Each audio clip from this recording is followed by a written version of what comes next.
reciclando mi dolor. Reciclando mi dolor. Todos tenemos una historia que contar. A veces es necesario hablar con la persona y sentarse un rato con la persona para escuchar su historia. Todos tenemos una historia. Y la historia que usted tiene va a ayudar a otras personas. No tenga la menor duda. Ahora, usted puede quedarse con ese trago amargo que pasó en su vida y lo doloroso que pasó en su vida, o puede usarlo para ayudar a otras personas. De eso se trata el ministerio Celebrando la Recuperación. Hay parte de testimonios que también hace Alcohólicos Anónimos o Adictos Anónimos. Hermanos, los testimonios, recibimos testimonios. Jenny puso testimonios en sus predicaciones, yo puse. Hay un montón de testimonios en línea Celebrando la Recuperación. Es gente que decidió contar que era gente igual que usted y que yo, débil. Y a la gente lo va a bendecir más nuestras debilidades que nuestras fortalezas, porque hay gente que no, que son superhéroes. Hay pastores que ellos no, el diablo es cualquier pellejo a la par de ellos, no puede hacer nada.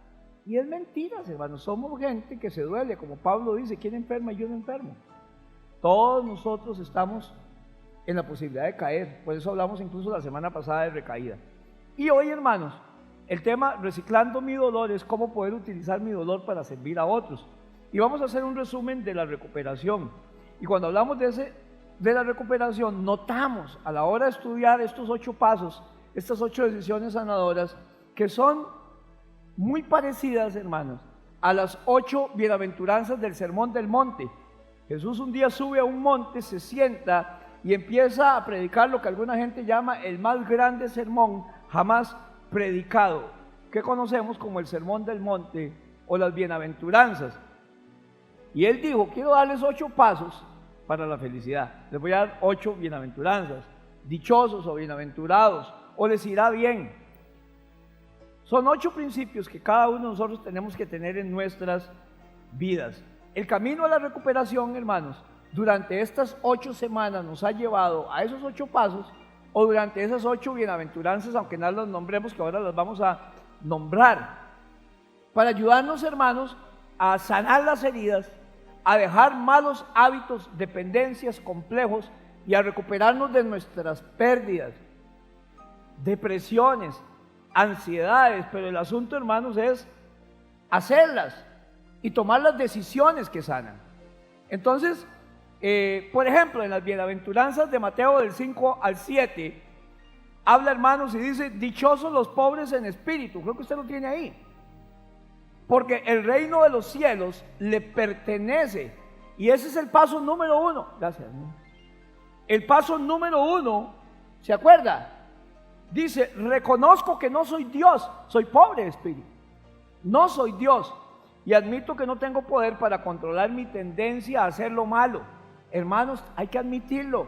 Nadie se recupera, nadie sale de un vicio, nadie se recupera de una pérdida, de un mal hábito, hasta que reconozca que usted no es Dios. No puede controlar nada. Y usted tiende a hacer lo malo por naturaleza. San Pablo lo descubrió. Él se sentó un día y escribiendo la carta a Romanos, en el capítulo 7 le dice, hay una fuerza más grande que mí en mi interior, que es la fuerza de la carne, que me dice que lo bueno que quiero hacer no lo hago y lo malo que no quiero hacer, eso es lo que hago. Reconozco que no soy Dios. ¿Cómo lo reconozco? Porque no puedo controlar nada ni cambiar nada de lo que está alrededor, y que todos mis intentos por mejorar han fracasado. Eso cuesta mucho. Nadie lo interna en ningún centro de rehabilitación para alcohólicos o drogadictos hasta que admita que es un drogadicto. La gente tiende a decir, no, yo no puedo controlar, yo me la juego, la paro cuando quiera. El lunes puedo ir a trabajar. Nunca me han echado de un trabajo por drogas ni por alcohol.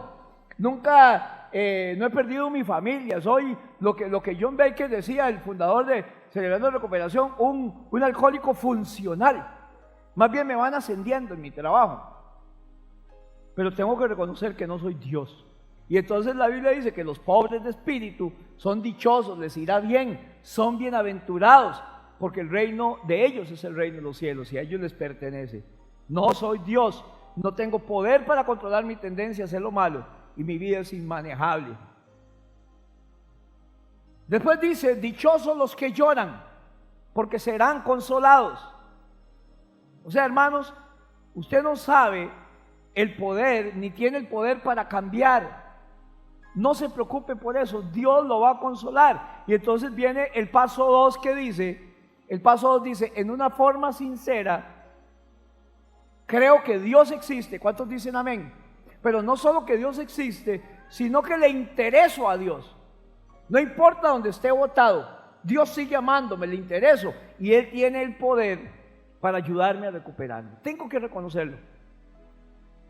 No solo que no soy Dios, sino que Dios existe y tengo que confesarlo. Tengo que dar ese paso, que Él tiene el poder para cambiarme y que Él quiere ayudarme. Después dice la Biblia, la tercera bienaventuranza, dichosos los humildes, porque recibirán la tierra por heredad. ¿Qué significa la humildad?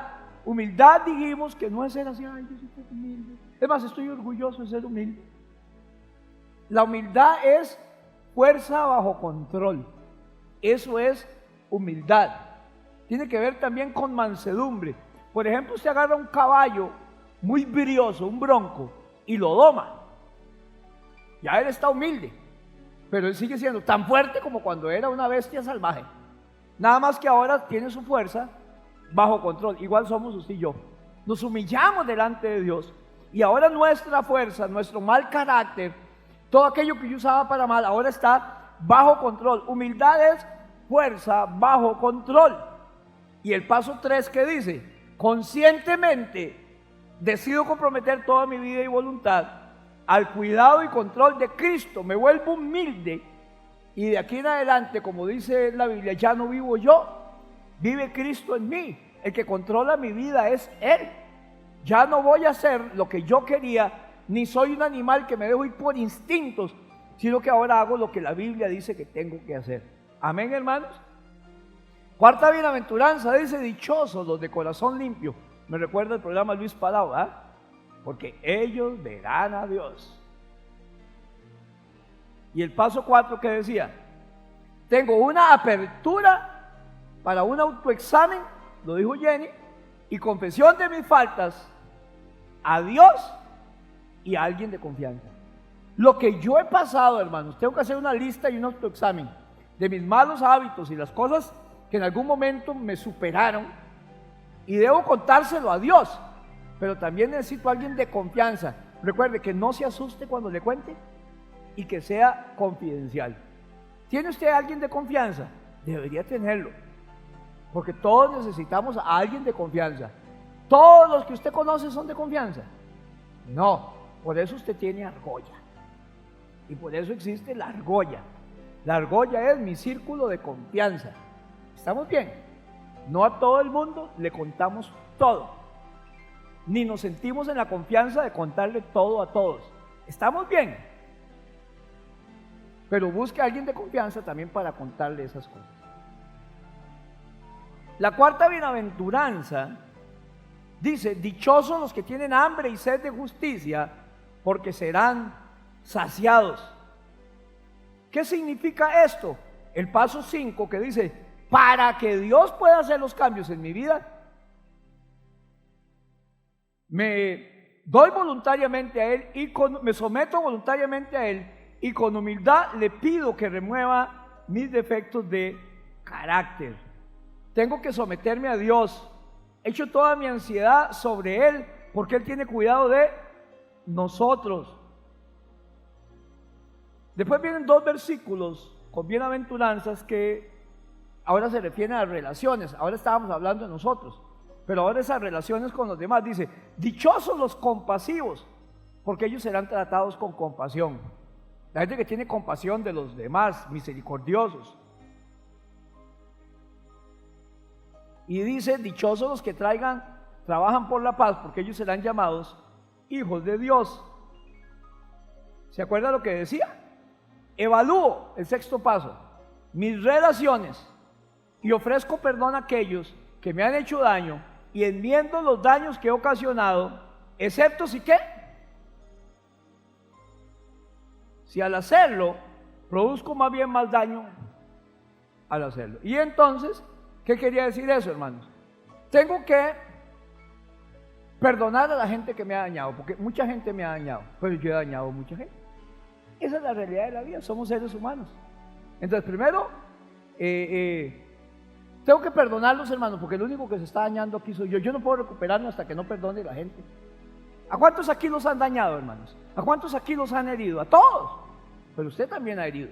Entonces me voy a la segunda parte y ofrezco perdón y voy a pedir perdón, pero siempre y cuando ese perdón no alborote el panal y lo haga peor, como descubrir al gato cuando va a hacer sus necesidades, que más bien se pone peor el aroma.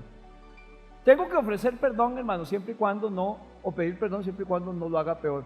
Hay gente, hermanos, que tuvo una separación hace 20 años, ya se casó, la pareja de ellos, la expareja ya se casó. ¿Qué va a ir a hacer usted nada de ese lugar? Ya ella está tranquila, es más, ni se acuerda que usted existe, déjela en paz. Ahora, pastor, entonces ¿cómo hago para pedirle perdón?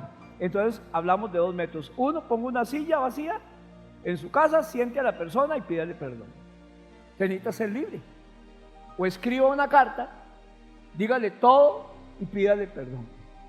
Y nunca pida perdón, hermanos, porque hace todas las cosas. Hay gente que le pide uno perdón que uno ni sabía que estaba brava con uno. Yo no sé si a usted le ha pasado. Y viene a pedirle perdón y más bien hace más grande la payana, hermanos. Pastor, quiero que me perdone, pero es que usted vivió. Usted ese día estaba contra mí y mejor no me pidas perdón. Ahora que se va a ir con el hígado pulsado soy yo. Y ese es el paso número 6. Después de que evalúo todas mis relaciones y ofrezco perdón, siento a algunos en la silla mecedora, hermanos. Y la semana pasada que vimos el paso número 7, el cual llamamos el paso del mantenimiento, hablamos de la recaída, que es lo que nos mantiene en los otros pasos. Y vimos todo lo que puede alejarnos y provocar una recaída. ¿Se acuerda? El creer que yo ya puedo solo, el minimizar que uno dice, estoy bien, mira, pura vida, la casa, estoy bien, ya me recuperé, ya no siento nada por las drogas, por el guaro y todo. Y entonces decimos, no, la verdad es que seguro no era tanto lo que yo estaba pasando.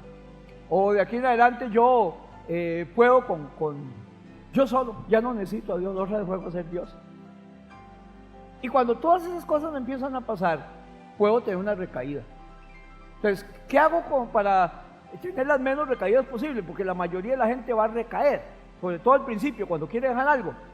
Hermanos, tengo que darle mantenimiento, y ese es el paso número 7 de la semana pasada. Darle mantenimiento, y dice, reservo un tiempo diario con Dios para una autoevaluación. Hago lectura de la Biblia y oración con el fin de conocer la voluntad a Dios y su voluntad para mi vida y obtener el poder para seguirla. El mantenimiento, hermanos, es ese cuidado que tenemos que tener para que nuestra vida, hermanos, no caiga. La Biblia dice, el que piensa estar firme, mire que no caiga. ¿Estamos bien? Así que esta semana, al concluir la serie, vamos a animarlos a dar el último paso, que es la última A del acróstico recupera, que tiene que ver con ceder y entregar. Y dice, al rendir, ponga allí, al rendir mi vida para Dios, al rendir mi vida a Dios para ser usada, puedo llevar estas buenas nuevas a otros, tanto con mi ejemplo como con mis palabras. La última A dice que al rendir mi vida a Dios, no sé si tiene un espacio ahí para poner al rendir. Ayer me mintieron, estaba lleno. Al rendir mi vida a Dios para ser usada, puedo llevar estas buenas nuevas a otros, tanto con mi ejemplo como con mis palabras. Y la Biblia dice, dichosos los perseguidos por causa de la justicia, porque el reino de los cielos les pertenece. Dios, hermanos, quiere usarlo. Dios quiere usar el dolor que usted pasó, porque usted tiene una huella. Usted tiene como la huella digital, hermanos, de algunas cosas que usted pasó que nadie ha pasado. Por eso es difícil que a uno lo entiendan. Cuando hablamos cómo pasar nuestras pérdidas en esa serie, en esa campaña, dijimos, hermanos, que aún si una persona perdió a un hijo y usted no puede decirle, hay gente tan facilista que diga, yo la comprendo porque yo perdí a mi mamá. No, son dolores diferentes, son relaciones diferentes. Incluso si usted casi ni se lleva con su mamá, le resbala. La gente minimiza y hay que tener mucho cuidado, pero usted tiene una experiencia personal Y esas pérdidas usted tiene que decidir qué hacer con su dolor. ¿Lo deja simplemente que me doliera a mí y me lo trago? ¿O lo utilizo para ayudar a otras personas? De eso hablamos en el paso número 8, cuando hablamos de reciclar nuestro dolor. Él quiere reciclar tu dolor, que recicles tu dolor para beneficio de otras personas. A veces creemos que solo la gente muy talentosa es la que Dios usa, pero no. Dios usa a la gente más humilde. ¿Para qué? Para que el poder sea de Dios, para que la gloria se la lleve Dios. Es más, entre más débiles somos, más Dios se va a perfeccionar en nuestra debilidad. Y Dios va a usar nuestras vidas. Y hay alguien allá afuera que está necesitando lo que usted sabe, lo que usted pasó y su dolor. Dios no usa su fuerza, Dios usa su debilidad. Aunque en medio de lo que tenga que contar, tenga que volver a llorar. Yo no le digo que usted ha superado. Por ejemplo, la muerte de un hijo no se supera. O la muerte de mamá no se supera. ¿Qué es lo que hace uno? Lo atraviesa. Uno aprende en esta vida a atravesar mis pérdidas, pero no la supera. Todavía 5 años después tiene unos sueños en los que se levanta llorando porque estuvo con aquella persona que amó tanto, que ya perdió, y aún dentro del sueño sabe que no. Y lo que hace usted es llorar. No quiere decir que usted está loco ni nada. Es que hay gente que es muy simplista. No, hermanos, es su dolor y cada uno lleva una procesión. Y cada uno lleva el dolor de diferentes maneras. Por ejemplo, el esposo lleva el dolor de una manera y la esposa lo ve de otra. A veces la esposa le reclama a su esposo porque perdieron un hijo. Miren, hermanos, es tan difícil mantenerse casados cuando hay pérdida de un hijo. Y hay un montón de gente que se divorcia. ¿Por qué? Porque, por ejemplo, el esposo no pasa llorando y la doña pasa llorando todo el día. O puede ser al revés. Y la doña se enoja y le dice, pero es que usted no llora, usted no lo quería, y ya le echan los clavos. Imagínense en ese problema, hermano. Cuando uno va por los rápidos, está todo desorientado, no encuentra nada, hermano, y alguien le mueve el bote y se va a volcar este chavalo. Entonces, hermanos, no podemos esperar que si yo ahorita no me duele tanto, que se murió mi mamá hace apenas un mes y la suya hace 20 años, y tal vez usted ni la quería. O tal vez sí la quería, hermano, pero usted tiene otra manera de ver la vida. Por eso el cristiano debe prepararse para la muerte, hermanos, porque no podemos absorber la muerte hasta que sepamos qué es, hermanos. Y la gente tiene que entender que en el caso mío, y espero que en su caso, lo mejor que me puede pasar es morir. ¿Se acuerda cuando le decían a uno que para ver a Dios hay que morirse? Lo que pasa es que dolía mucho las patillas, pero le decían a uno, ¿quiere ver a Dios? Sí. Y lo levantaban así de las patillas. Eran las bromas más terribles de antes, ¿verdad? Pero es verdad, para ver a Dios hay que morirse. La Biblia enseña que si estamos ausentes en el cuerpo, estamos presentes en Cristo. Así que alégresen, hermanos. Si yo me muero, lloren. Sí lloren, porque si no lloran me voy a enojar, pero tampoco es, hermanos. Yo estoy seguro que cuando yo esté ausente en el cuerpo, voy a estar presente en Cristo Jesús, hermanos.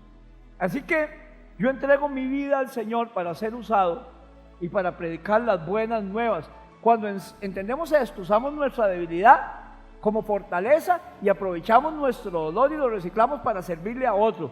¿Cuál es la prueba de la recuperación de una persona? Cuando empieza a enfocarse fuera de sí mismo. Ya no se en sí misma, ya no piensa solo en ellos, sino que dice, ve a una persona pasando lo mismo y dice, yo puedo ayudar a esa persona, yo puedo acercarme a esa persona. Yo soy un zapazo. Yo no puedo ver a alguien sufriendo, llorando, porque trato de arrimarme para ver en qué puedo ayudar. Vi a una persona comprando algo en unos outlets de estos que hay en Costa Rica y estaba como a 9,000 colones, y yo sé que eso el lunes está a 3,000 y que nadie lo compra. Entonces dije, no lo compro. Venga el lunes. Si usted fuera esa persona, me da las gracias, ¿verdad? Bueno, ella me da las gracias. Hay gente que no, que más bien dice, no, pues no, por zapazo. Pero igual es en la vida cotidiana, hermano. Su testimonio, su dolor. Mi esposa hace años fue operada de la columna. Pero sí, todo bien. Una hernia en un disco. El dolor grande, lo sufrimos en familia todos.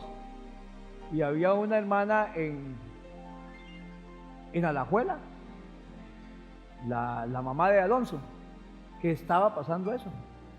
Y adivine quién fue la que le fue a ayudar. Lili la fue a aconsejar, le dijo lo que le esperaba, lo que viene una operación. la paz, lo otro. Lili también pasó una depresión. Después de que yo fui internado, que les he dicho, y que todo lo hacía yo, le tocó hacerlo todo de un día para otro, pero además de eso la menopausia se le junta. Y Lili pasó como una depresión, hermano, tamaño poco tiempo, una ansiedad, una cosa rarísima, sin ganas de vivir, sin motivación a la vida. No que quisiera suicidarse, pero es que usted no le encuentra motivación a lo que hace, ese es el asunto, ¿cierto? Y entonces a la hermana de Lili le llegó y le dijo, simplemente fue el consejo que le dio ella, ni los doctores ni nada. Lili, ustedes tienen que entender que eso es normal y que va a pasar. Y dice Lili que fue el mejor consejo que recibió de su hermana Zulay. Ahora, cuando Lili a veces ve hermanas así, ¿qué hace? Esa pasa igual a yo. Entonces les dice, usted lo que está, igual a mí, Melissa, todo me lo corrige, Melissa. Y entonces, Lili va y les dice, hermana, eso es natural, esto es lo que estamos pasando, esto va a pasar, pero no se ensimisme lo que está pasando el problema porque se va a desesperar y le va a dar depresión. Lo que le quiero decir, hermano, es que cuando alguien ha pasado por donde asusta, va a ayudar a otros a pasar por donde asusta. No hay nada mejor, 2 veces que me han internado en el hospital, que me acuerde, cardiología y urología, que tener a alguien ahí que ya lo hayan operado. Si usted está en urología, me tocó un chaval que tenía 18 operaciones. Ese era un tajo. Y entonces me enseñó heridas por aquí, heridas, yo creo que hasta por la boca le habían sacado piedras en los riñones. Por todo lado, hermanos. Le habían rajado, esa una que lo operan de aquí a aquí, que lo hace y Dios le dice, usted se ríe porque se parten 2. Pero ese chaval nos servía para decir, ahora usted va a ir a tal lado, lo que le van a hacer es esto, le van a pedir que haga esto. Si le dejan un catéter, cuando lo van a sacar, le van a decir, ¿cómo lo quiere? ¿Que lo pasemos a sala de operación o que se lo hagamos aquí en la oficina? Y usted diga, a sala de operación. Porque yo pregunté, ¿y cuál es la diferencia? 2 horas en sala de operación, 5 minutos aquí en la oficina. Suena mejor 5 minutos, ¿verdad? Sin dormirlo. Pero una vez que me agarraron ese catéter y lo sacan, dice, yo me desmayé como 20 minutos ahí del dolor. Y eso lo hacen para no preparar toda una sala de operación para sacarlo sin dolor. Qué bueno tener la gente que ya ha pasado por donde asusta, ¿verdad? Porque yo ya estaba directo que no iba ni a dejar que el doctor dijera, sala de operación. Y digo, esa es la única respuesta definitiva. Esa es la de los 30 millones. Cuando estuve con el corazón también. Y es bueno porque la gente que va a un cateterismo tiene tanto miedo, hermanos. Y los que hemos pasado por ahí sabemos que es más el miedo que la operación. Y uno necesita gente que lo instruya, ¿cierto? Siempre hay gente así, que tiene una experiencia, hermanos, increíble. Eso se llama, usan su dolor para bendecirlo a uno, hermanos. Así que, hermanos, la prueba de su recuperación es cuando deja de pensar más en usted y empieza a pensar en cómo ayudar a los demás. Cuando veamos hoy, queremos hablar de 2 cosas. Número 1, ¿por qué Dios ha permitido mi dolor? Esto es importante. ¿Por qué Dios permite el dolor? Todavía no. Y número 2, ¿cómo puedo usar mi dolor para ayudar a otros? ¿Por qué Dios permite el dolor? Eso mucha gente se lo pregunta a uno. Recuerde que la mayoría de tormentas en mi vida, yo soy el que las provoco. Hay un lugar que se llama Los Mejores Lugares para Nadar, una serie ahí en televisión, y van a lugares preciosos en todo el mundo, de verdad, Asia, América, Europa, África, y la gente llega y se tira un acantilado de 20 metros, dice, pegan una piedra, ¿qué culpa tiene Dios de que pegó en una piedra ese parroquiano? La gente buscó el mal. Yo me acuerdo que Álvaro decía que él llegaba a una poza, se quitaba la ropa y una vez llegaba y se tiraba donde fuera. Cuando usted va a una poza que no conoce, usted lo primero que va a ver es, hay piedras, hay ramas, le pregunta a la gente que vive por ahí, etcétera, etcétera. Ahora, ¿por qué Dios ha permitido mi dolor? ¿Por qué Dios permite el dolor? Esa es la primera parte. Hay muchas razones, pero solo hay tiempo para ver 4. Número 1, ¿por qué Dios permite el dolor? Porque Él me ha dado libre albedrío. Vea qué importante. Muchas cosas me han causado dolor porque Él permite, y es una gran bendición, el libre albedrío que Dios nos ha dado. Ahora, el libre albedrío se puede usar para bien o se puede usar para mal. ¿Qué es el libre albedrío? Es la capacidad de elegir lo que yo quiera. Por ejemplo, este celular en sí mismo no es malo. Yo le decía a un hermano, usted puede agarrar aquí, ver a a su familia en Nicaragua y hablar con ellos, que parecía imposible, ¿verdad? Son unos supersónicos. Y yo veía a los japoneses cuando hacían eso y yo decía, eso es mentiras, que ay, me están viendo ahí, que va a creer. Ahora es un, Luciana me llama por videollamada, Tito, ¿puedo ir a tu casa? Eso es bueno, ¿cierto o no? Pero también esto puede servir para muchas cosas malas. Así que la mayoría de cosas no son malas en sí mismos, es la manera en que las usamos. Igual es el libre albedrío. Dios nos dio el libre albedrío, pero se lo dio a todo el mundo. Y muchas cosas que causan dolor en nuestras vidas es debido al libre albedrío que tiene toda la gente. Génesis dice que nosotros fuimos hechos a imagen y semejanza de Dios. ¿Cómo es que somos como Dios, a imagen y semejanza? En que tenemos la capacidad de elegir. Podemos decir no y podemos decir que sí, hermanos. Por ejemplo, Dios pudo habernos hecho sin voluntad y que usted lo único que tenga que hacer es lo que Dios dice que tiene que hacer.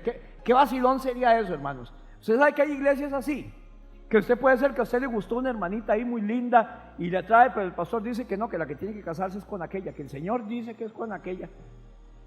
Dios, mire, Dios en esas cosas no se mete, le deja la bronca a usted. Así que cuando una iglesia dice, así dice el Señor, fulanita, fue para ti, y le dice uno, seringa. Usted sabe que Dios le dijera a usted con quién tiene que casarse y con quién no, le guste a usted o no le guste. Lo primero que uno tiene que ver con una persona que se va a casar es que le guste. Es la primera tontera que uno, es la primera cosa que uno ve. El libre albedrío me dice a mí que la persona tiene que gustarme, ¿es cierto? No importa si no le gusta a nadie más, mejor que no le guste a nadie más. Pero ese es el libre albedrío. Dios nos ha dado ese libre albedrío. Si no pudiéramos escoger, seríamos como marionetas, como títeres, como robots. Pero Dios nos dio el libre albedrío. Yo amo a mi esposa Lili, todos lo saben. Ella sabe que la amo y se lo pregunto siempre. Pero no solo porque se lo diga, es si se lo demuestro. Y entonces, yo no puedo decir que yo amo a Lili si no tengo otra opción. O sea, yo estoy en una isla desierta y está Lili y digo, te amo. Y dice Lili, ¿para dónde coge?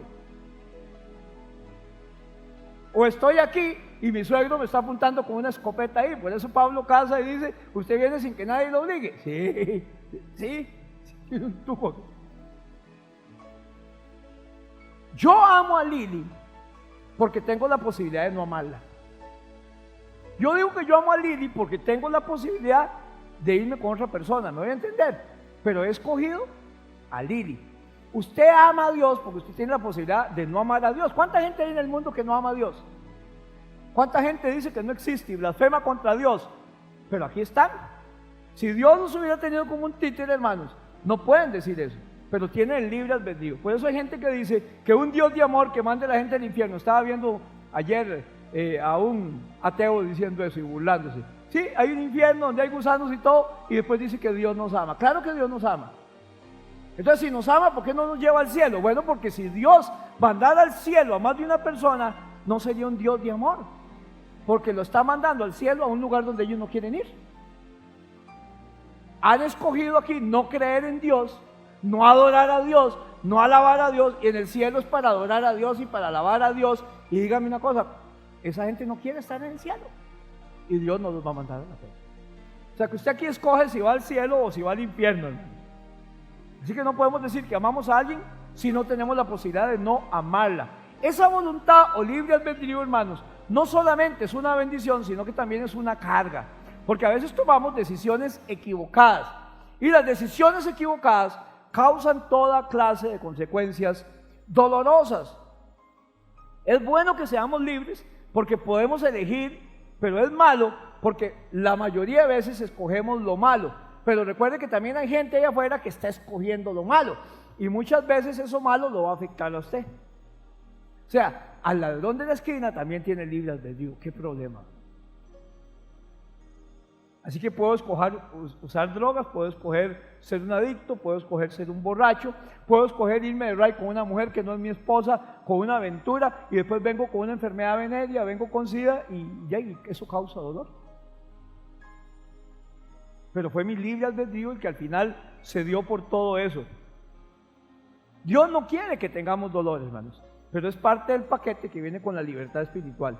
El dolor, todo el que goza de la bendición de no ser un muñeco, Hay religiones en que le dicen a usted qué ponerse, qué no ponerse. Si se pinta, si no se pinta, si se corta el pelo, si no se lo corta, hermanos, si usa pantalones o vestidos, o aretes o pantallas, dicen en Puerto Rico, hermanos. Lo que tenemos que entender es que Él se lo da también a los demás. ¿Estamos claros? Y al igual que usted, algunas veces hacen lo correcto y algunas veces hacen lo incorrecto. ¿Cómo se resolvería toda esta parte del dolor con el libre albedrío? Que Dios quitara el libre albedrío a todo el mundo. Miren que si Dios le quitara el libre albedrío a todos los maleantes, hermanos, no habrían cárceles. Habría más presupuesto para la educación, porque no habrían tantos policías. Pero si Dios le quitara el libre albedrío, también nos lo quitaría a nosotros. Y no tendríamos posibilidad de elegir, hermanos. Y eso no sería justo, hermanos, porque Él tendría también que quitar su libre albedrío. En Deuteronomio, la palabra de Dios dice lo siguiente: hoy les doy a elegir entre la bendición y la maldición. Bendición si obedecen los mandamientos que yo, el Señor su Dios, les mando obedecer, y maldición si no hacen lo que Él dice. Pero al fin y al cabo usted escoge. La bendición y la maldición, predicamos hace mucho, yo la escojo. Usted escoge. Es más, como el sabio aquel, llegaron unos jóvenes a un sabio en la montaña y le dijeron: vamos a agarrar a este sabio a ver si es tan sabio. Y pusieron un pajarito en la mano, chiquitito.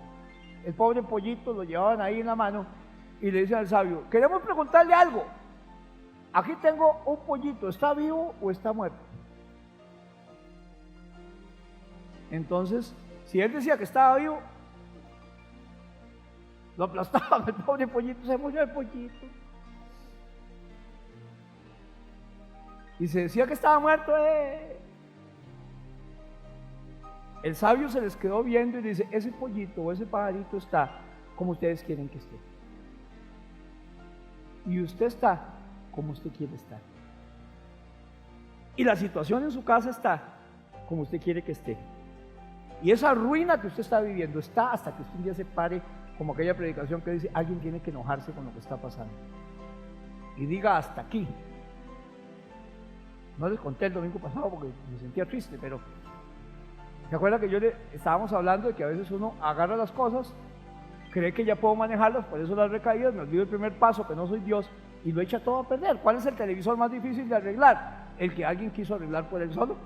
Siempre es ese, algo le perdía, otro circuito o algo pasó. Y me puse, y hace tiempo, y Ninosca también me decía, había que cambiarle la mallita a un coso para los zancudos. Hay un mosquitero y se lo cambié. Amanecí, pues, vamos a arreglar. Y llega Lili y me dice: papi, hay que cambiar la llave del baño porque hace tiempo tiene una fuga. A mí no me importa, pues si Luis paga el agua. No, ya le he dicho un montón de veces, no, lo agarré yo a hacerlo. Pero con eso estaba trabado el tornillito que sostiene. Y digo: es que no se puede. Después me quedo viendo. Ese día, como Lili me vio tan carga, dice: papi, hagámoslo. Y me quedo viendo y digo: sí se puede. Se corta esa tapa, la que le da vuelta, y se compra. Le puse que ir a comprar el émbolo de adentro. Y lo corté, hermano, pura vida. Entonces digo: voy a agarrar un tapón, no quito el agua. ¿Qué más quieres? No quito el agua y pongo el tapón. Y de verdad, quito el chunche, lo corto, saco el émbolo y ese chorro de agua. Pero no estaba alaz el codo ese o el latte. No estaba alaz, entonces no podía ponerlo. Estaba muy adentro. ¿Y cómo metía yo ese chunche aquí adentro? No podía. Y ese chorro de agua por todo lado. Y brincaba por todo lado. Y hasta que, y tenía que poner la mano también. Y digo: Lili, vaya y quita eso. Y por dicha que no se puso a preguntarme, porque se pone a preguntarme: ¿para qué me hizo? ¿Qué te hizo? ¿Y que me lleva la tapa? Ya sé que no tenía que haberlo hecho, había que quitar el agua. Pero quitando el agua mía, había que quitar el agua a los demás. Y entonces, hermanos, ya Yuli quitó el agua, se quedó sin agua. Ya fui, compré el émbolo y todo, y lo cambié y quedó perfecto. Yo sabía que esa noche dormía el regazo del sillón. Todo se arregla y Lili empieza a limpiar el agua por el lado acá, cuando hay un reguero en la esquina, y más agua. Y vuelvo a ver, hermanos, no estaba saliendo agua por el toma. Estaba como los rechiflados. Arreglaban el agua y salía por el tele y todo el agua. Y al otro lado de la casa, digo: no, aquí va a tocar picar. Pero picamos por el lado de allá, por dicha que era otra pared, para no quitar el azulejo, porque ¿dónde lo consigue usted con el tiempo? Ay, hermano, ya estaba yo para nada, ya me iba a enojar con él. ¿Para qué me dijo que cambiar eso? ¿Para qué me emocioné? Ya después llegó Brian a verlo, hermanos. Y resulta que ya no estaba saliendo agua.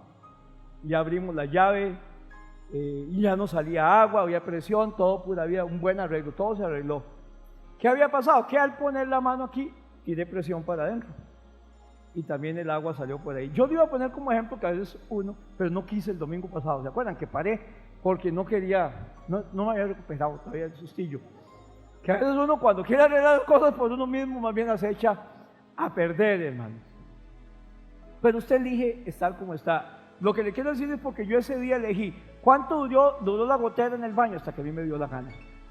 ¿Cuánto duró roto la entrada del mosquitero? Hasta que a mí me dio la gana. Y yo lo sigo usando en mi casa y siempre le digo a Lili, cuando arreglo algo le digo, Lili, ¿cuánto duró eso? Hasta que a mí me dio la gana. Y a veces nosotros dejamos las cosas y dejamos. Hay enfermedad tras enfermedad tras enfermedad, pero alguien tiene que pararse y enojarse y reprender, y eso dura hasta que a usted le dé la gana. Yo no puedo estar dejando que las cosas malas estén en mi familia. Duran hasta que a mí me dé la gana. Listo, eso es lo que les quería hablar y ya, confesé también lo que me había pasado. Número 2, ¿por qué hay dolor también, hermanos? Porque Él permite mi dolor, porque Él usa mi dolor para llamar mi atención. Hermanos, Dios usa su dolor para llamar la atención. ¿Se acuerda que hay 3 cosas que pasan cuando Dios cambia mis planes? ¿Cuántas veces han cambiado mis planes? Yo creí que algo iba a pasar, que tenía un ahorro para ir a pasear y Dios cambió mis planes. Bueno, recuerde que Dios cambia mis planes, número 1, porque Él tiene un plan mejor. Yo sé los planes que tengo para ti, son planes de bien y no de mal. Número 2, segundo, Dios llama mi atención cuando Él cambia mis planes. O sea, Él me llama mi atención, necesitamos hablar, deténgase. Y número 3, cuando Dios cambia mis planes es que Él quiere que yo siga confiando en Él. Pero acá Dios usa mi dolor para llamar mi atención. Hemos dicho que la gente cuando ve una fogata o una llama no cambia cuando ve la luz, cambia cuando se quema. Hay mucha gente, y tal vez aquí en esta sala, hermano, y lo que más me duele, que están jugando vidas de perdición y pecado y no cambian por más predicaciones hasta que los agarran con las manos en la mano. Y su matrimonio está a punto de caer y se la han estado jugando, ¿cierto o no? Se la juegan, hermanos, y cuando pasan las cosas después es demasiado tarde. La luz, el dolor es una luz de advertencia. Muchos de nosotros no iríamos al doctor si no nos hubiera dolido algo. Vamos al doctor porque nos duele algo. Por eso hay asesinos silenciosos, así les llaman a muchas enfermedades, la presión, el azúcar y hay otros. Pero cuando usted tiene un dolor, hermano, usted va al doctor porque le duele algo y muchas veces descubren algo y hasta otra cosa. ¿Por qué? Porque hay dolor. El dolor es una advertencia. Cuando todo está bien, Dios nos susurra al oído, pero cuando las cosas están mal, Dios nos grita. El dolor es el megáfono de Dios para llamar la atención. Proverbios 20:30 dice, el castigo le quita lo malo al perverso, porque el castigo hace cambiar la gente. Apúntelo porque es bueno. El castigo hace cambiar a la gente. Algunos tienen un lado, son 2 lados del bosquejo, ¿verdad? No cambiamos cuando vemos la luz, sino cuando viene el calor, hermanos. Ayer les decía que decía el hermano Rick que él tenía unos zapatos muy lindos, como los que yo he dicho. Ayer le enseñaba yo a Gerardo los zapatos torcidos que yo digo, me los puse, hermano, están así, pero usted se mete el pie y queda la posición que es, y después ponerse el pie y ya entra todo y usted anda pura vida. Ya los tiene avanzados. Puede haber unos más bonitos. Él tenía zapatos muy bonitos, pero la suela tenía hueco. ¿Alguien alguna vez andó un zapato con hueco en la suela?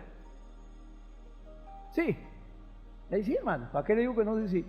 Cuando yo iba a hacer la primera comunión, me pasaron 2 cosas. Número 1 era la salida del Chavo el 8, y yo no quería hacer la primera comunión, porque era todos los domingos o sábados, no me acuerdo, el Chavo el 8. Y había que ir al catecismo. Y número 2, hermanos, y yo era noviero, que todas esas novias mías, todas me gustaban, según yo. Y 1 o 2 días antes de hacer la primera comunión, hermanos, había que ir y entrar hincado y había que practicar. Hermanos, mis zapatos tenían un hueco así abajo cada uno.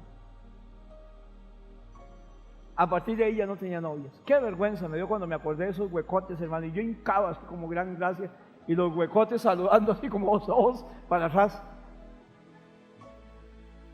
Ahora, esos zapatos usted se la juega y algunos pusimos un cartón adentro, ¿verdad? Hasta que vienen las lluvias y hay que cambiarlos. Porque cuando vienen las lluvias no hay cartón que sirva. Ese zapato con huecos en la suela, hermano, hay que cambiarlo y hay cosas que hay que cambiar. Y tiene que dolernos o mojársenos los zapatos y las medias para poder cambiarlo. Según de Corintios 7:9, Pablo dice: me alegro de haberla vivido, no porque los haya lastimado, sino porque el dolor hizo que se arrepintieran y cambiaran su conducta. El principio aquí es: el dolor hace que nos arrepintamos y que cambiemos la conducta. Llamó la atención, hermanos. Hubo un tipo que cayó en drogas en Estados Unidos teniendo todo el potencial, hermanos, para ser un gran profesional y una gran capacidad. Estuvo como 3 años por unas ventas de droga en la cárcel. Cuando él vio lo que pasaba, vio un ministerio celebrando la recuperación en la cárcel. Y cuando él salió de ahí, salió decidido a levantar un ministerio, porque aceptó al Señor ahí de corazón. Y este hombre confiesa y dice: lo mejor que me pasó en mi vida fue haber estado en la cárcel. ¿Qué hizo este hombre al levantar el ministerio Éxodo en Estados Unidos? Usar su dolor para ayudar a otros. De eso es lo que estamos hablando. ¿Cuántas fundaciones nacen, hermanos? Porque Fundación Pablo Esteban, un muchacho que tuvo cáncer y que murió, pero que pasaron esto y esto, entonces ellos levantan esa fundación para la gente con cáncer, jóvenes, que necesitan un lugar diferente y no es donde hay niños y ancianos revueltos. Bueno, nace una fundación. ¿Qué hicieron ellos? Reciclaron su dolor. Fundación de niños con cáncer infantil. ¿De qué nació? De gente preocupada, porque los niños de fuera de la ciudad no tenían dónde venirse a quedar aquí en San José, cuando era el lugar donde tenían, el único donde tenían tratamiento de quimioterapia. Entonces ellos, por lo que pasaron, empiezan a ver: hay que hacer algo, y hacen la fundación, y ahora la fundación tiene lugares para que se queden los papás cuando vienen a ver a los niños, y los niños también estén ahí. ¿Qué hizo esta gente? Recicló su dolor. De eso estoy hablando. Dios no desperdicia una mala experiencia. Eso nos forma, nos enseña, pero nos indica en qué podemos servirle al Señor también. Recuerda la historia de Jonás. Jonás, que Dios le dice que vaya a Nínive y se va para Tarsis, para el otro lado, y después agarra un turpo del Mediterráneo adentro de una ballena. Y entonces Dios después hace que esa ballena lo vomite, porque uno siempre va, Dios todo lo tiene bajo control. La ballena, mientras que se ahogaba Jonás, iba camino a Nínive. Usted no quería llegar por las buenas, va a llegar por las malas. Y Jonás 2:7, Jonás dice: cuando la vida se me escapaba, recordé al Señor. En los momentos más duros me volví al Señor. Dios usa el dolor para llamar mi atención. Amén. ¿Por qué Dios permite el dolor? Número 3, Dios usa el dolor para enseñarme a depender de Él. Dios usa el dolor para enseñarme a depender de Él. Por ejemplo, Dios usa el dolor para enseñarme a depender de Él. Permite el dolor por mi libre albedrío para llamarme atención, para enseñarme a depender de Él. Según de Corintios 1, del 8 al 10, dice Pablo: estábamos tan agobiados bajo tanta presión que nos sentíamos como sentenciados a muerte. Pero esto sucedió, ¿para qué? Para que no confiáramos en nosotros mismos, sino en Dios. Para que no confiáramos en nosotros mismos, sino en Dios. Y Él seguirá librándonos. Para que no confiáramos en nosotros mismos, sino en Dios. Él usa el dolor para enseñarnos a depender de Él. Cuando usted pasa el dolor, solo puede depender de Dios. No sabemos que Dios es todo lo que necesitamos hasta que Dios es solo lo que tenemos. Usted no sabe que Dios es todo lo que usted ocupa hasta que se da cuenta que Dios es todo lo que tiene. No hay nadie más, hermanos. Cuando usted ha perdido todo y cuando todo se desmorona, usted no sabe que Dios es lo que usted necesita. No necesita que se arregle su situación económica ahora, no. Usted necesita paz, porque Dios es todo lo que usted y yo ocupamos, es todo lo que tenemos, hermanos. Y Él es todo lo que usted y yo necesitamos. Déjeme decir algo: lo que usted está necesitando ahora no es lo que usted piensa. Necesita a Dios. Y con Dios todo viene añadido, hermanos. Busque al Señor primeramente y después ¿qué? Todas las demás cosas serán añadidas. Salmo 119, 71. El sufrimiento, dice el salmista, me hizo bien, porque me enseñó a prestar atención a tus decretos. La verdad es que algunas cosas solamente las aprendemos por medio del dolor. Me ayudó a prestar atención a tus decretos, y es el único camino, a veces, por donde aprendemos. Si yo no hubiera pasado esto, no hubiera aprendido esto. ¿Cuánta gente, y la mayoría de nosotros, desde hace tantos años, lo he visto, nos volvemos al Señor por un problema, por una bronca, por una circunstancia negativa, ¿cierto o no? Lo aprendemos por medio del dolor. Número 4, ¿por qué Dios ha permitido el dolor? Para darme un ministerio para otros. Y eso es algo, hermano. Dios no quiere que usted desperdicie su dolor para darme un ministerio para otros.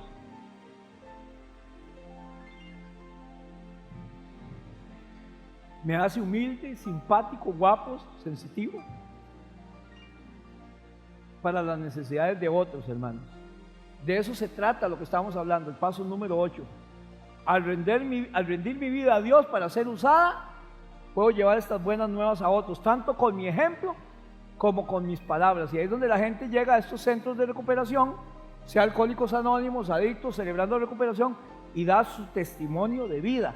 Aquí tenemos hermanos que les costó mucho dejar el cigarro. Y había gente aquí que cuando llegaba a saludarme le daba vergüenza hablarme. Porque el cigarro usted no lo esconde, hermano, es que lo inunda, ese humo lo pone a uno todos los dos cigarros y la persona no sabía cómo saludarme. Yo sabía que fumaba, y usted no lo esconde. Y ahí es donde se necesita misericordia.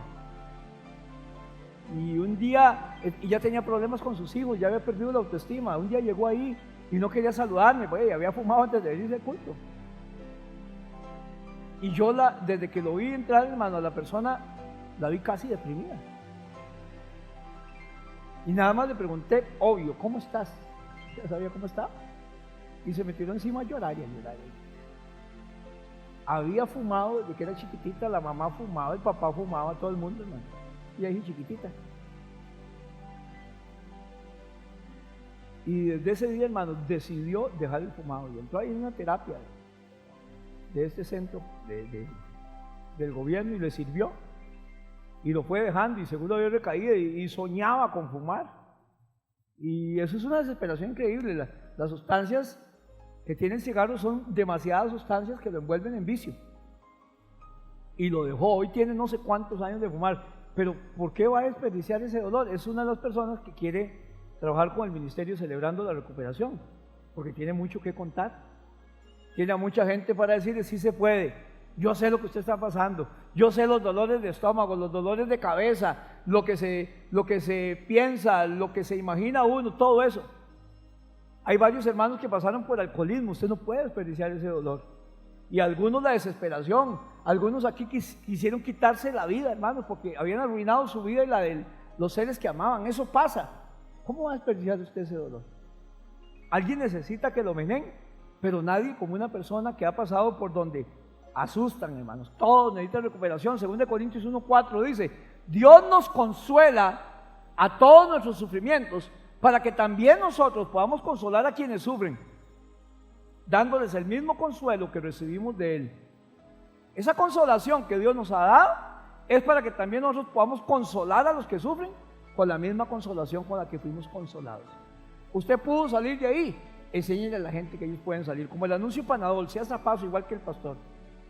Y entonces está la mujer resfriada, estornudando en un aguacero, en una parada, y él le dice, yo sé lo que usted está pasando. Y dice, no hombre, ¿qué va a saber usted? Nada, con la nariz roja y todo. Y yo sé, yo hace 4 días estaba así de resfriado, pero yo tomé Panadol. Eso es lo mismo.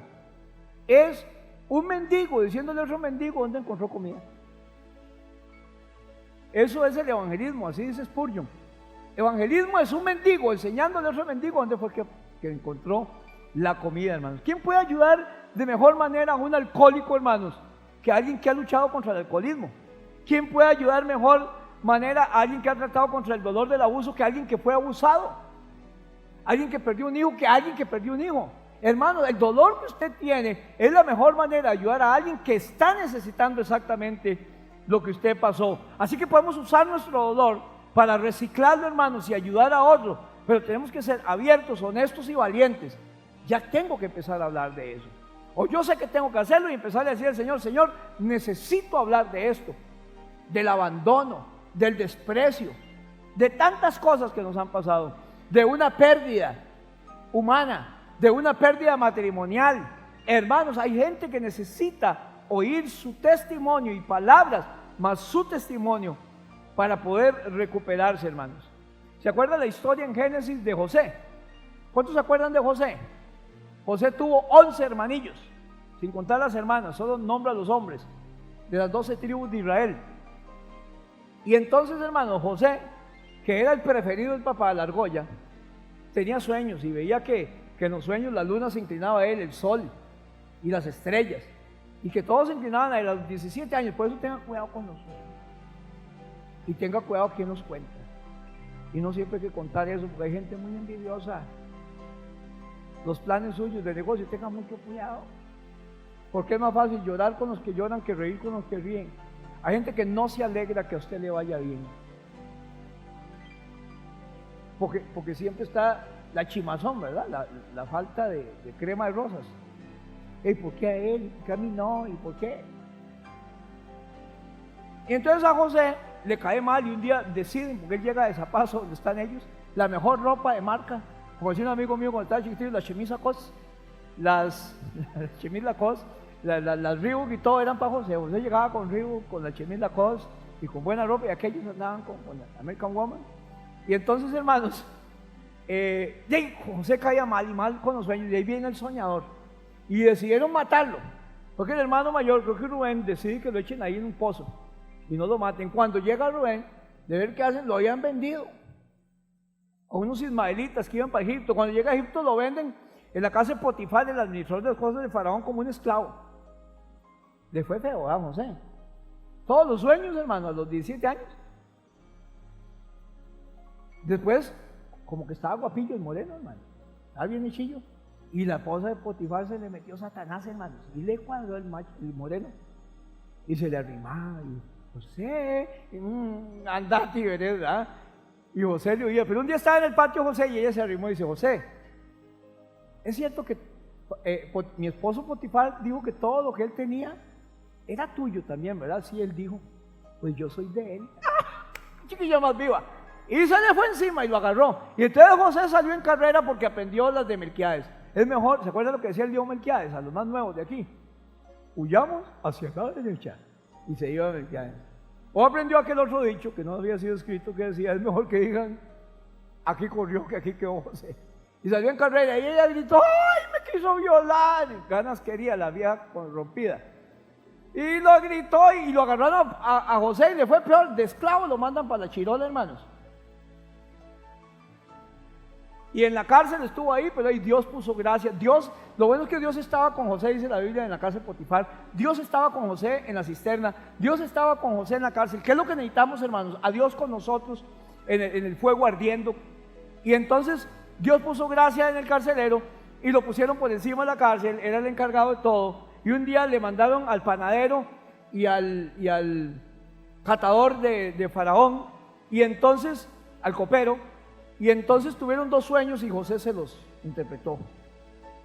Y entonces José le dijo: de aquí a 3 días uno de ustedes lo van a restituir. Se lo dijo al copero, creo.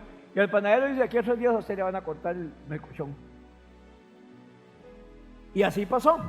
Y cuando van a liberar al copero, él le dice: acuérdese de mí cuando esté delante de su señor. Y se acordó, pero duró 3 años en el olvido. 3 años José en la cárcel. Cuando Dios le permite un sueño a Faraón, porque Dios todo lo tiene bien controlado. ¿Qué va a preguntar, hermana? Pues se está estirando.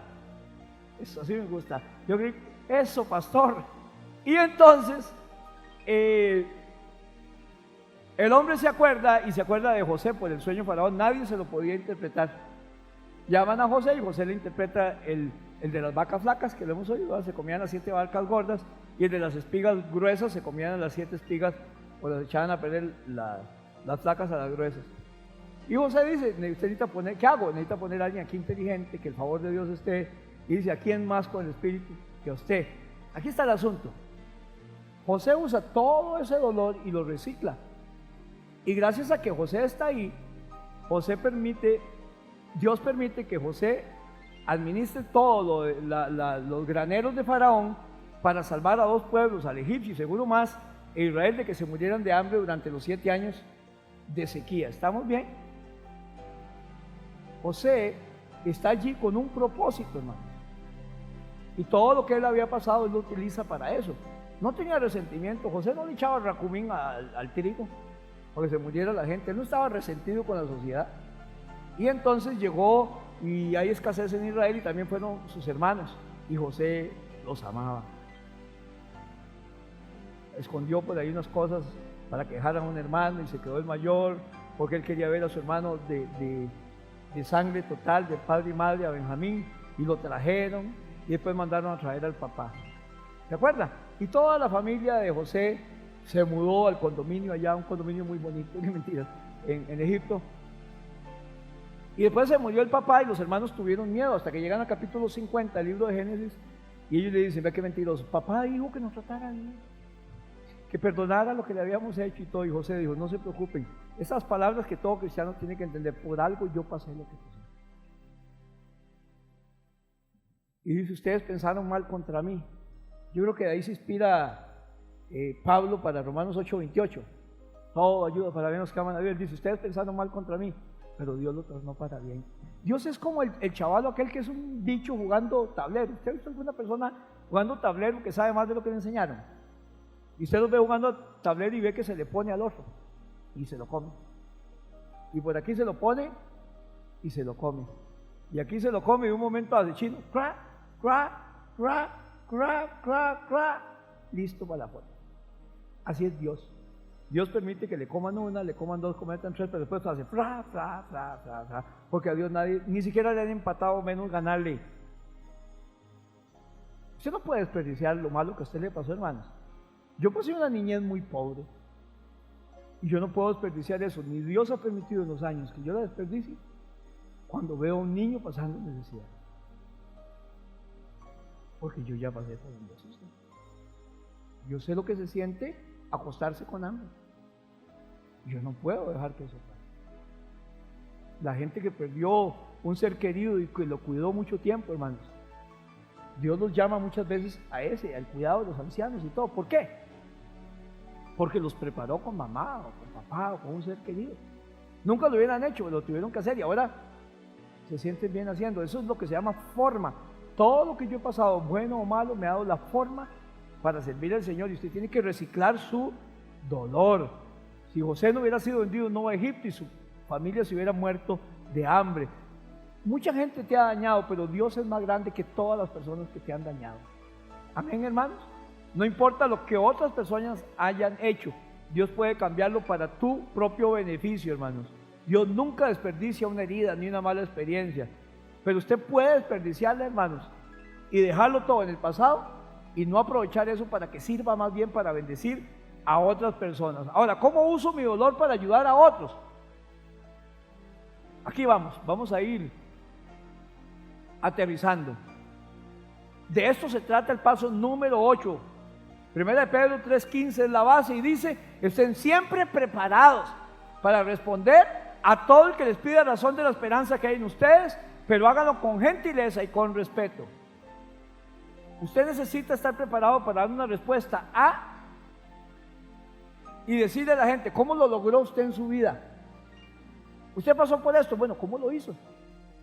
Enséñeme, ¿qué fue lo que hizo? ¿Qué fue lo que pasaba? ¿Cómo se recuperó? ¿Qué era lo que sentía? Y necesitamos entonces, lo primero, haga una lista de todas las experiencias que usted ha tenido en la vida hasta el día de hoy, buenas y malas, porque usted va a necesitar tenerlas. Y luego pregúntese: ¿qué aprendí de esta experiencia? ¿Cómo me ayudó Dios a pasar ese tiempo difícil? Y pregúntese a Dios: ¿cómo me ayudaste a pasar ese tiempo difícil? Luego escriba esa historia en un papel, porque las historias tienen que pasar por la mente al dedo y escribirlas, porque así es como van a quedar de los labios, pasar a los dedos y escriba. Ahora sí, luego pregúntese, después de que haga ese otro inventario, ¿quién se puede beneficiar cuando escuche mi testimonio? Y la respuesta es: todas las personas que están pasando por ese momento que yo pasé. Un divorcio, una operación de piedras en los riñones, ¿puedo ayudarle yo? Un cateterismo cardíaco, yo puedo ayudarles un poco. Y como que a ellos les pasa y se juntan. Yo puedo ayudarle a esa gente porque yo pasé eso. Algo puedo ayudarles y prepararlos a los que van. Hay personas que necesitan escuchar su historia, hermanos. Y usted puede decidir quedársela o ayudar con ellas a alguna gente. Gálatas 6 del 1 al 2 dice, porque Dios quiere que usted tome la iniciativa. Si alguien es sorprendido en pecado, deben restaurarlo con una actitud humilde, pero cuídense cada uno porque también puede ser tentado. Ayúdense unos a otros a llevar sus cargas y así cumplirá la ley de Cristo. ¿Cómo cumplimos la ley de Cristo? Ayudándonos a llevar las cargas de los demás. Y las cargas se alivianan, hermanos, cuando la gente tiene una perspectiva de lo que está enfrentando y no que está asustado, porque yo nunca me había sentido así, yo creo que voy a morir. Hermana, usted va a entrar a la menopausia, algunas de aquí, algunas ya pasaron por donde asustan, y todos esos calores y bochornos y ansiedades y todo, hermano, es parte normal. Yo no, pero pregúntele a Lili, ella tiene experiencia, y algunas de aquí tienen experiencia, pero yo tengo experiencia como un daño colateral de la menopausia. Así las doñas se ponen intocables, hermanos. Es peor que lo que le pasa a usted cada 28 días, hermanos. Se ponen intocables y se ponen así paradas de uñas y todo. Bueno, yo tenía el taller de zapatería abajo en la casa, tenía un cuarto bajito como una cochera y ahí hacía zapatos. Y a Lili nunca le gustaba entrar ahí porque era un desorden organizado. El desorden organizado es que yo centro en mi desorden donde está todo, pero cuando a Lili se le metía el agua y me lo acomodaba ya no me parecía nada. Y de un momento a otro yo veía a Lili que bajaba, se sentaba y decía, papi, yo quiero estar aquí, yo quiero estar aquí, yo quiero estar aquí, no quiero estar arriba. Eran nervios, hermanos. Esa es la ansiedad que les puede dar, hermanas, pero pregúntele a Lili lo que puede pasar en la menopausia, y todas van a pasar por la menopausia. Y Dios lo que dice es, hágalo, comparta su testimonio con la gente. Ahora, ¿cómo lo hago para no desperdiciar mi herida? Número uno, hermanos, cuando usted cuente su testimonio, sea humilde y no le agregue más de la cuenta. No quiera ser el malo de la película. Antes la gente contaba un testimonio en las campañas de Sanidad Divina y ese era el malvado de la película, y ese era el que había matado a medio mundo. Yo se daba en un palo y se rajaba. Ni a un pajarito habían matado con flecha, ni nada, era mentira, hermano. Sea humilde, porque todos estamos en el mismo bote. Y no se crea que usted más carga porque ya lo superó. También a usted le costó superarlo. O está todavía camino a la superación, hermanos. Usted es un mendigo que le está contando a otro mendigo dónde es que usted encontró el alimento y el pan, ¿ok? Además de eso, hermano, sea real, honesto. Cuente las heridas, las fallas, las veces que quiso dejarlo todo botado, que no fue fácil. Sea real, hermanos. No cada vez le agregue que la primera vez se fumaba un puro, pues la segunda que lo cuenta ya era como 4 puros por hora que se fumaba. Y otra vez que lo cuenta, no, hombre, yo pasaba con los puros hasta por las orejas. En vez de un cartucho de papel, me fumaba un puro por aquí, para que me saliera el aire. No, hermanos, no bate, sea real, porque la gente está pasando lo mismo que usted pasó realmente.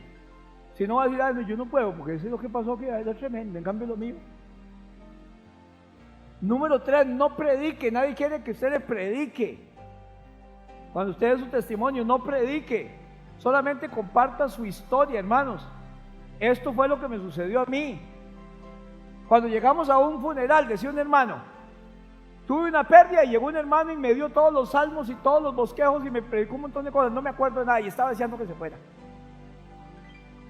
Nadie se acuerda en un funeral de esa predicación que usted le dio y de todos los salmos que le dio y todas las palabras. La gente lo que se acuerda es que usted estuvo ahí. Por eso en la iglesia predicamos del ministerio de la presencia. Pastor, es que se murió yo no sé quién y yo no sé qué decir. Bueno, no diga nada, eso es lo que usted tiene que hacer, no decir nada. Los amigos de Job llegaron después de haber perdido todo y se acercaron los de Job y estuvieron una semana sentados frente a Job callados. Job no necesitaba que le dijeran nada. Es el ministerio de la presencia. Nunca llegue a un lugar a predicar, hermanos, salvo que le toque como a uno, hermanos. Si no, no le eche una retaíla de versículos y que Dios quería un angelito y hay un angelito. No hay angelitos nuevos, ya están completos todos los angelitos. Y ahora tengo quien me escucha. No escucha nada. Ahora tiene quien lo cuide, tampoco lo va a cuidar, no se cuidó solo, lo va a cuidar usted. No diga nada, eso es lo que usted tiene que hacer. Es el ministerio de la presencia. Cuesta mucho hasta aconsejar a alguien que ha perdido un ser querido, hermano. Deje que con el tiempo usted, o cuando ellos quieran abrirse, hermano. Pero cuando usted va a un funeral, solamente vaya. La gente se va a acordar de que usted fue, solamente. Amén, hermanos. ¿Qué fue lo que hizo John Baker con Celebremos la Recuperación? Después de ser un alcohólico desde niño, etcétera, hermanos. John Baker usó su dolor para celebrar un ministerio, celebrando la recuperación. Así que, hermanos, una vez, dice John Baker, que él reconoció que era alcohólico todo, hizo el paso número 1. ¿Cuál fue el paso número 1? ¿Se acuerdan, hermanos? Reconozco que no soy Dios. Ya eso lo pasamos. Reconozco que no soy Dios. No puedo cambiar nada y no puedo controlar nada. Una vez que él reconoció que no era Dios, estaba listo para el paso número 2.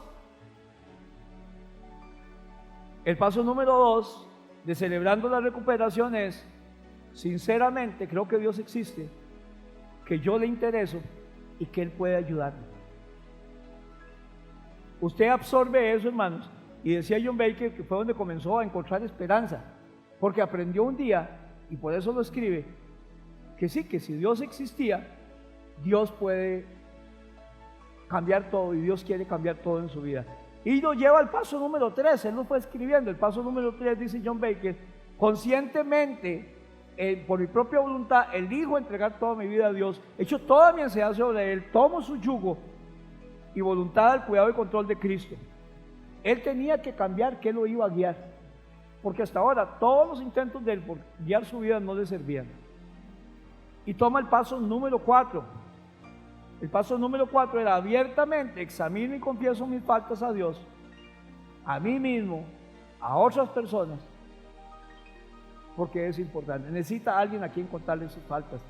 Ese es el inventario. El paso número 5: voluntariamente me someto a cualquiera y todo cambio que Dios desee en mi vida, y tengo que soltar y permitir que Dios obre en mi vida. No se va a recuperar de esa pérdida ni de esa mala experiencia hasta que suelte, hermano. Usted sabe lo que es cambiarle el aceite al carro, hermanos, sin botar el aceite que tiene. Simplemente le echa, aparte que va a quedar sobre el aceite nuevo que usted va a contaminar, el resto del aceite va a ser contaminado. Es más, Dios quiere bendecir tu vida, quiere un cambio en tu vida, en tu familia, en tus relaciones, pero Él necesita un odre nuevo, porque el vino nuevo, en odres nuevos hay que echarlo, porque si no, así una cosa y otra se mantiene, empieza a fermentarse el vino y entonces el odre empieza a crecer. Si el odre es nuevo, ese cuero estira, pero si el odre es viejo, lo revienta. Por eso hay gente que no puede recibir la bendición del Señor, ni del Espíritu Santo. ¿Por qué? Porque no están preparados para recibirla. Sigue siendo el mismo mañoso, el mismo pecador que no se ha quemado, sino solamente ha visto la luz y está jugando. Y si el Señor mandara, su Espíritu Santo lo hace reventado. Hay gente que con una instalación de un árbol de Navidad de esas chinas quiere que Dios le dé un 220. Va a quedar como la abuela de los Beverly Rico, que se metió al baño y le cayó la secadora de pelo entre el servicio y estaba agarrada. Le quedó el pelo así parado, casi se quema. ¿Usted no ha pensado que si Dios le soltara la bendición a usted como usted cree y quiere, en esa condición sería un Dios malo y lo liquida? Tenemos que cambiar, porque el odre nuevo, el vino nuevo, en odres nuevos, ha de echarse. Llego al paso número 5, dice John Baker, y voluntariamente, me someto a todo cambio que desee mi vida. El 6: evalúo mis relaciones, ofrezco perdón a los que han dañado y hago enmiendas por el daño que he causado, y cuando sea posible, hermanos, las hago si esto no es peor que la enfermedad. La medicina a veces es peor que la enfermedad y mejor no pido perdón.